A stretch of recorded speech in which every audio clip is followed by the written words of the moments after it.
À votre avis, quelle est la part du verbal, de ce qu'on dit, dans la communication? Est-ce que c'est une part importante? Est-ce que c'est pas une part importante? Eh bien, je vous le dis dans un instant et ça risque vraiment de vous surprendre.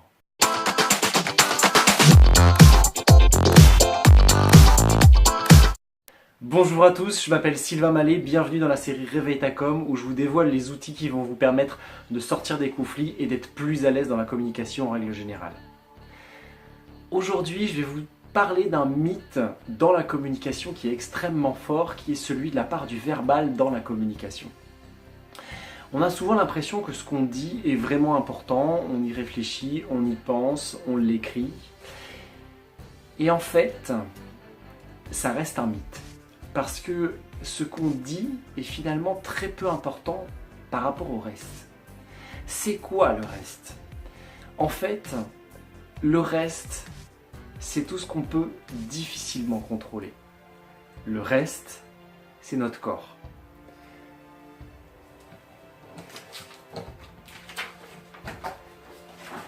Voilà ce que ça donne.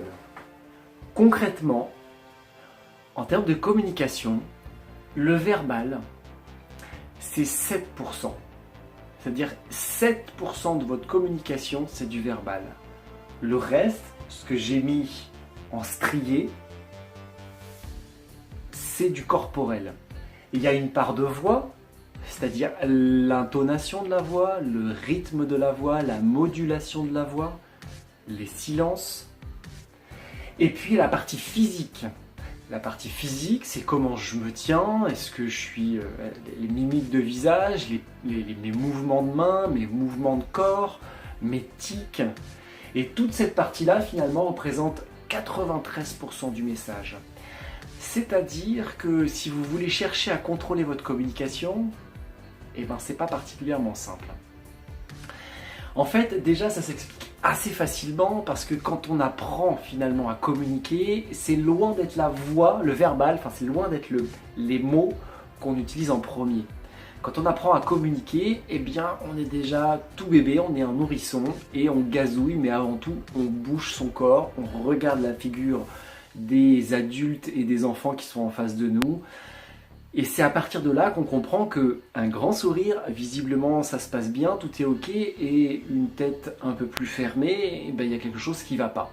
Et à partir de tout ça, le nourrisson va construire aussi son monde et la communication autour de ça. Il y a une expérience que j'ai faite quand je fais du théâtre et qui m'a beaucoup marqué la première fois que je l'ai faite, c'est l'expérience je l'ai appelé le je t'aime, je te hais. C'est tout simple, on est à deux, l'un en face de l'autre, et l'un commence en disant je t'aime et je te hais. Évidemment, on est au théâtre avec l'émotion qui va avec. Je t'aime, je te hais. C'est assez simple dans un premier temps. Par contre, là où ça commence à se corser, c'est quand on fait l'inverse. C'est-à-dire qu'on va commencer à dire je t'aime et je te hais avec les émotions inverses.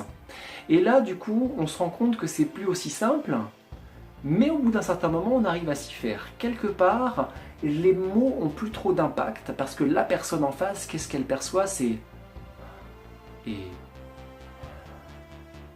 Et ça, forcément, dans ce qu'on reçoit, parce qu'à un moment donné, on reçoit aussi cette partie-là, vu qu'on est deux, eh bien, on reçoit beaucoup plus sur ce que l'autre nous fait physiquement que ce qu'il nous dit. Et on se rend compte à ce moment-là que les mots ont beaucoup moins d'impact que la posture physique et que la voix. Pour faire court, c'est une personne qui s'appelle Albert Mehrabian qui a fait ça dans les années 60-70 et ça a été fait dans un champ pas seulement personnel mais professionnel aussi, dans le côté commercial et puis dans les couples. Donc c'est vraiment une étude qui a été menée et gardez ça en tête, que c'est pas si simple de contrôler sa communication. Ça se travaille avec le temps, mais c'est pas juste en modifiant quelques mots que la communication va beaucoup mieux passer.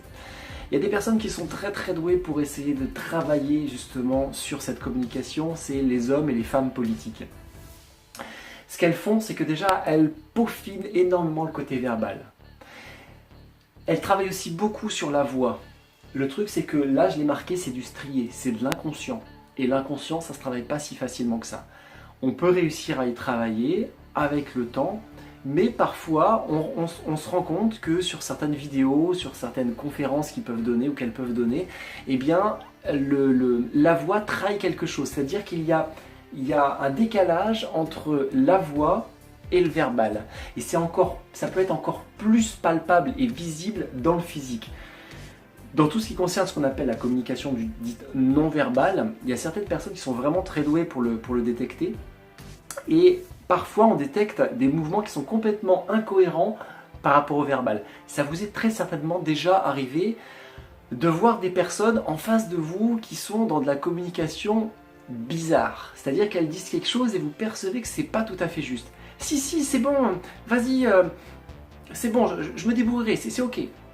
En fait, vu la figure que je fais, je suis pas sûr que ça soit totalement ok.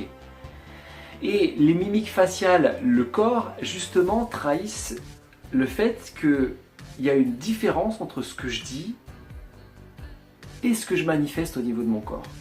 Et dans ces cas-là, l'autre sent qu'il y a quelque chose qui ne va pas totalement. Et si vous écoutez bien, à ce moment-là, vous pouvez dire, là le message, il y a quelque chose qui ne va pas. C'est à partir de ça aussi où on vient commencer à détecter ce qu'on appelle les mensonges, enfin les fameux détecteurs de mensonges. C'est toute cette partie communication non verbale qui est extrêmement plaisante, vous le voyez. Voilà, j'espère que je ne sais pas si vous connaissiez du coup cette répartition au niveau de la communication. Et bien j'espère que du coup ça vous en a appris un peu plus. Rien n'est perdu pour autant parce qu'évidemment travailler son verbal c'est aussi travailler sa voix, travailler son physique. Plus on travaille, plus il y a des choses qui se posent dans le corps et dans la voix. Il y a des gens qui sont encore une fois spécialistes dans la voix et pareil dans le corps. Mais il faut savoir que du coup il y a une grosse partie inconsciente. Donc qui dit inconsciente aussi dit travail et développement personnel, travailler sur soi. Excellente fin de journée si vous êtes en début de journée. Je vous dis à demain évidemment pour une nouvelle vidéo. Pensez à liker, dites-moi ce que vous en pensez juste en dessous si vous connaissiez encore une fois cette expérience de Merabian. Et donc à demain pour une nouvelle vidéo. Au revoir.